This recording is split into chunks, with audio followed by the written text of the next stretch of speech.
Well, hello again, my bony jabronis from Crosley Studio One.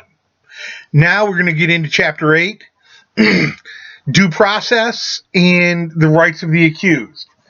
Now, just a little quick review. The Bill of Rights, I've got to remember it's going to show up normal when you see it. The Bill of Rights only applies to the federal government. All right?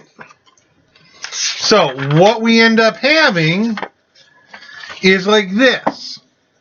There's a wall between the federal government, which is controlled by the Constitution and Bill of Rights, and the state, which gets to make their own rules.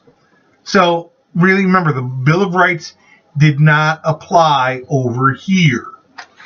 But, with the 14th Amendment, we get this. Remember from Chapter 7, 14th Amendment opens the door because of no state shall deprive any citizen due process. So that creates a doorway that the Bill of Rights is incorporated to the states. But remember, this incorporation, it's like a sword that's used offensively against the state by the defendant or whoever's suing. For example, if you think back to one of the cases from Chapter 7, the person sued, Second Amendment, McDonald, perfect example. He used it as a sword to break down Chicago's law. All right? So he used it offensively. So you got to remember, incorporation, basically, the Bill of Rights is applied against the state. So now the Bill of Rights would apply to the state because it's been incorporated. And remember, this is selective incorporation because not every part of every amendment is used against the state. First Amendment pretty much widely is. Second Amendment, it's not complete incorporation. Third Amendment doesn't apply to the state, so it's not incorporated. Most of the Fourth, which we're going to see, is incorporated. Parts of the Fifth are incorporated. Sixth is mostly incorporated. There's no prohibition against state excessive bail. Seventh Amendment, right to a jury trial at a case over $25, not incorporated. Eighth Amendment, like I said, bail, it hasn't been incorporated. So that's why it's really called selective incorporation, because only parts of it have been. All right? Little quick review. Let's move on. We're going to beat it like a redheaded stepchild. I know you guys have been missing these things. So, all right. So we've kind of gotten an idea of the 14th Amendment. It's a sword to use against the states. Now, what you've got to remember, and we mentioned it last chapter, it's a balance, okay? I'm going to draw a picture. Okay? So we're balancing freedom and order. All right? Freedom and order. Usually, the court's going to try to err on the side of freedom, for the most part.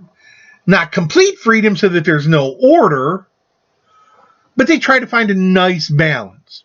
Sometimes, during war, we're going to see that the government rules more for order. Hang on. Got a little beard butter. Helps keep it tamed and nice and soft. But anyways, they rule for order in times of warfare. We saw that in Schenck. We saw that in Gitlow.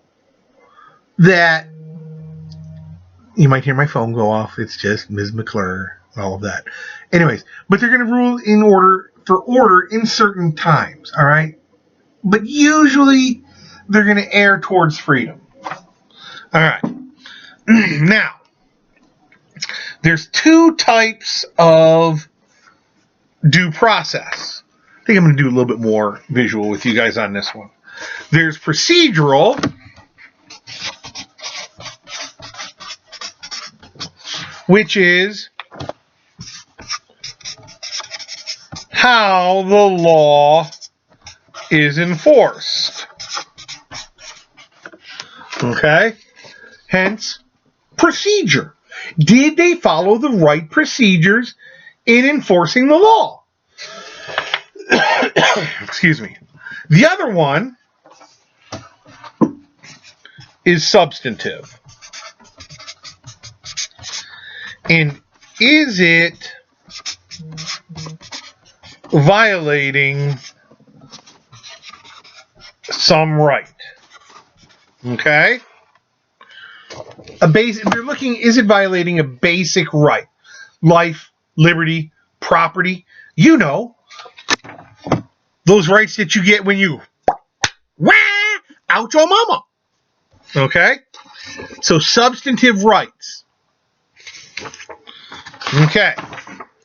Now, we've talked about the Warren Court. That they, now again, we're looking more so at 4th, 5th, 6th Amendment. At any time you want to, refer back to those notes that we took in class. On the Constitution, the amendments. 1, 2, I didn't do 2. But where we went through all of those amendments, and a lot of those are going to come up in here again today. All right? 4th Amendment. The exceptions. That there's certain exceptions.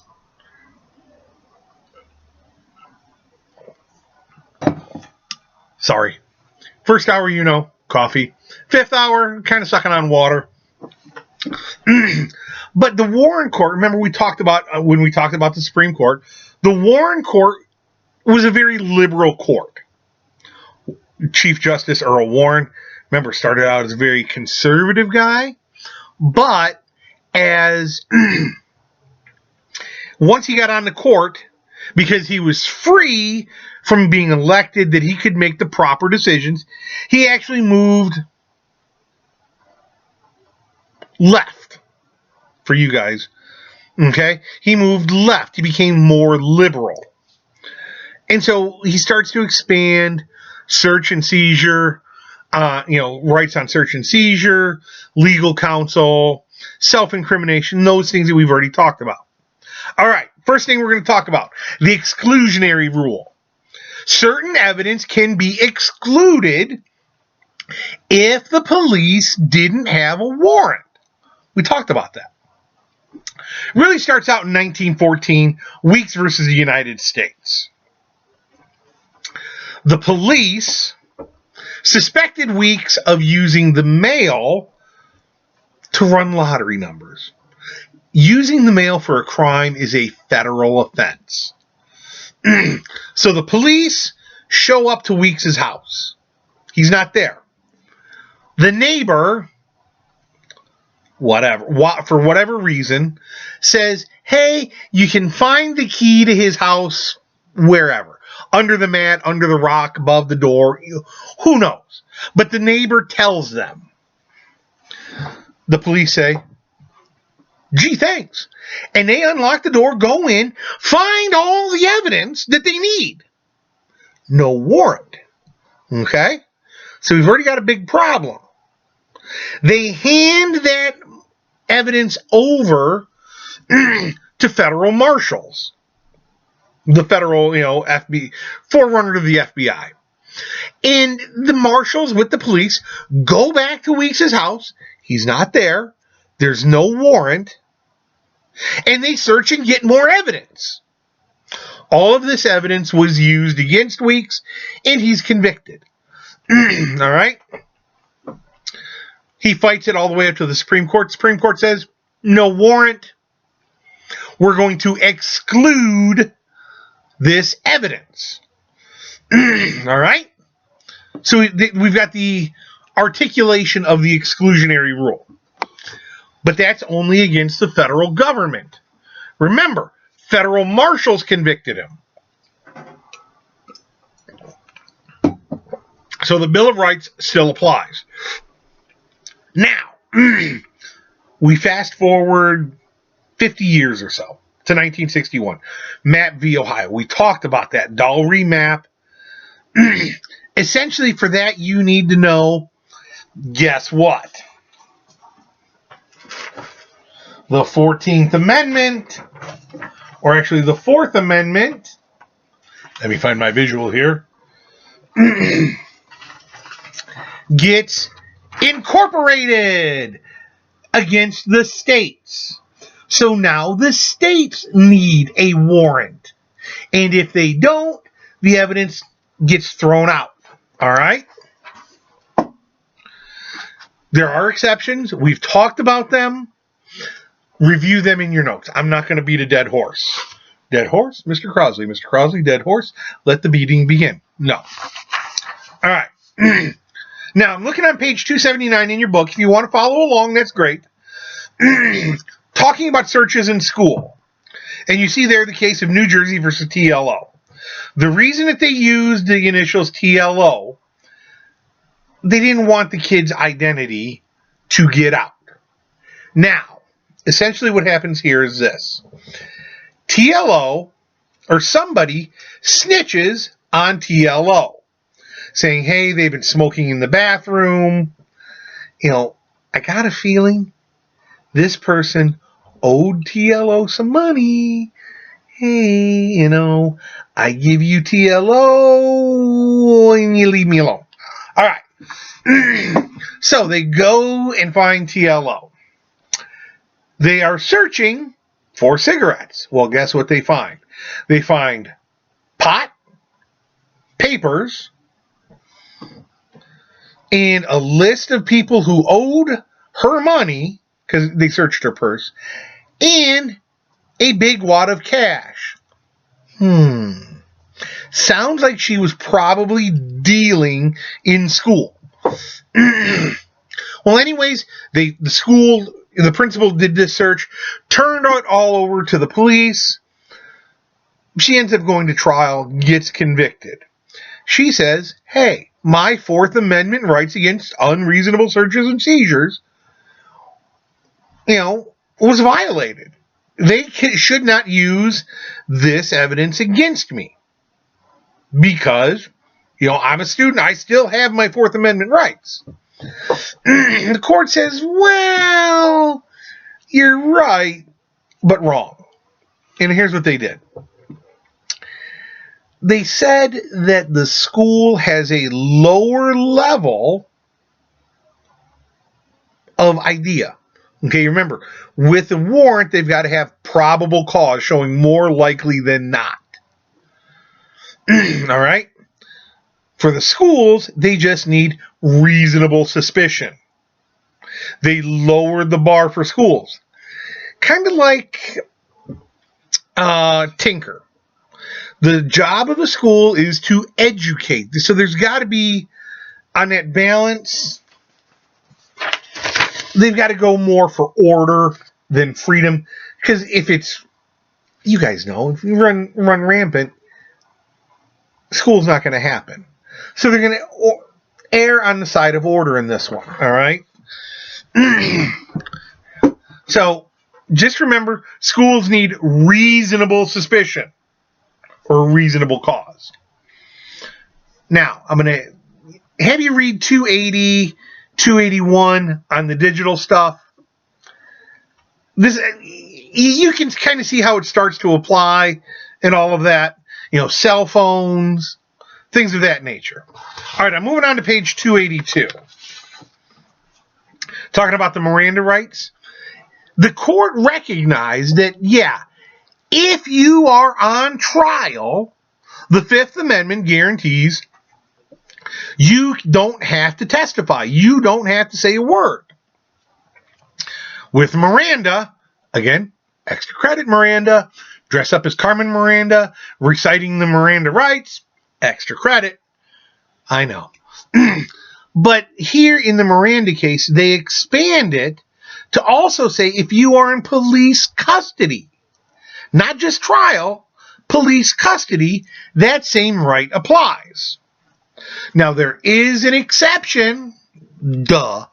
That comes from a case called New York versus Quarles.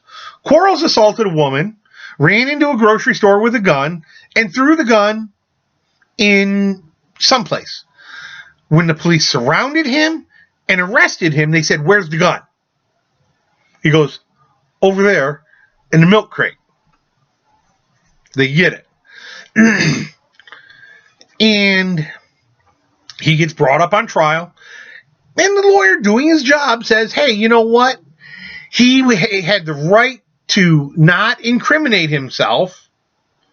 So the admission about the gun should be thrown out. And the court says, normally that would be the case. But here, we've got a safety exception. You know, we don't want random loaded guns lying around. Some kid's going to pick it up thinking, ooh, a toy gun, bang, bang, you know, and we got problems. We don't want that. So again, they're balancing order over freedom. All right. Right to counsel, we've talked about it. Dead horse. We've beaten it. You know it. Again, Sixth Amendment, incorporation against the states. All right.